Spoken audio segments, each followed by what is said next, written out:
Paul dans l'île de Malte. Après avoir été sauvés, nous avons appris que l'île s'appelait Malte. Ses habitants nous traitèrent avec une grande bienveillance.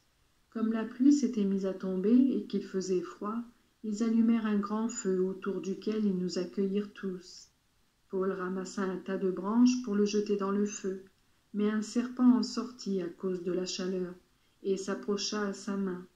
Quand les habitants de l'île virent le serpent suspendu à la main de Paul, ils se dirent les uns aux autres: « Cet homme est certainement un meurtrier, car la justice divine ne lui permet pas de vivre, bien qu'il ait échappé à la mer. » Mais Paul secoua le serpent dans le feu et ne ressentit aucun mal.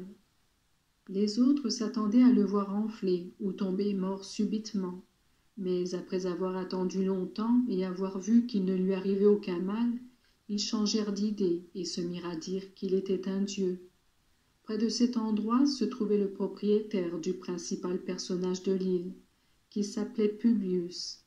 Celui-ci nous reçut aimablement et nous logea pendant 3 jours. Le père de Publius était au lit, parce qu'il avait de la fièvre et de la dysenterie.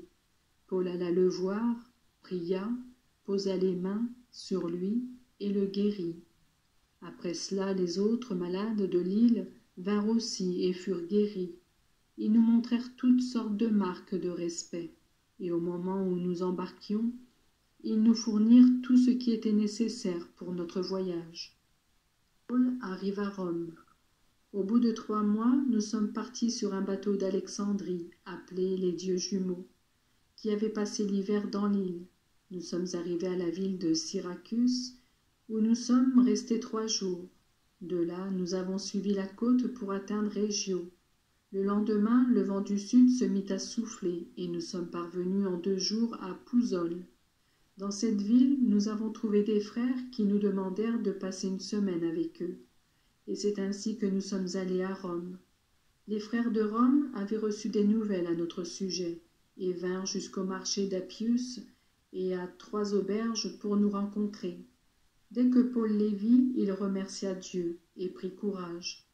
Quand nous sommes arrivés à Rome, on permit à Paul de demeurer à part avec un soldat qui le gardait. Paul prêche à Rome. 3 jours plus tard, Paul invita chez lui les chefs des Juifs de Rome.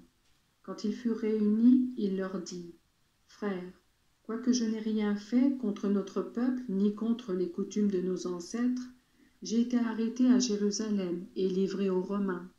Ceux-ci m'ont interrogé et voulaient me relâcher, car ils n'avaient trouvé en moi aucune raison de me condamner à mort. Mais les Juifs s'y sont opposés, et j'ai alors été obligé d'en appeler à l'empereur, sans avoir pour autant d'accusation à porter contre ma nation. Voilà pourquoi j'ai demandé à vous voir et à vous parler, car je porte cette chaîne à cause de celui qu'espère le peuple d'Israël. » Ils lui dirent: « Nous n'avons reçu aucune lettre de Judée à ton sujet, et aucun de nos frères n'est venu de là-bas pour nous faire un rapport ou nous dire du mal de toi. Mais nous voudrions bien t'entendre exprimer ce que tu penses, car nous savons que partout on s'oppose à ce parti auquel tu te rattaches. » Ils fixèrent un jour avec Paul, et ils vinrent ce jour-là en plus grand nombre, le trouver à l'endroit où il logeait.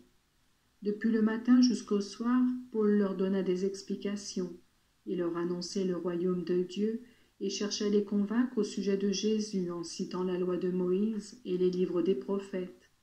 Les uns furent convaincus par ce qu'il disait, mais les autres refusaient de croire. Comme ils s'en allaient sans pouvoir se mettre d'accord entre eux, Paul leur dit simplement ceci: « Le Saint-Esprit avait bien raison lorsqu'il s'adressait à vos ancêtres par l'intermédiaire du prophète Isaïe. Il déclarait en effet: « Va dire à ce peuple, vous entendrez bien, mais vous ne comprendrez pas. Vous regarderez bien, mais vous ne verrez pas. Car ce peuple est devenu insensible.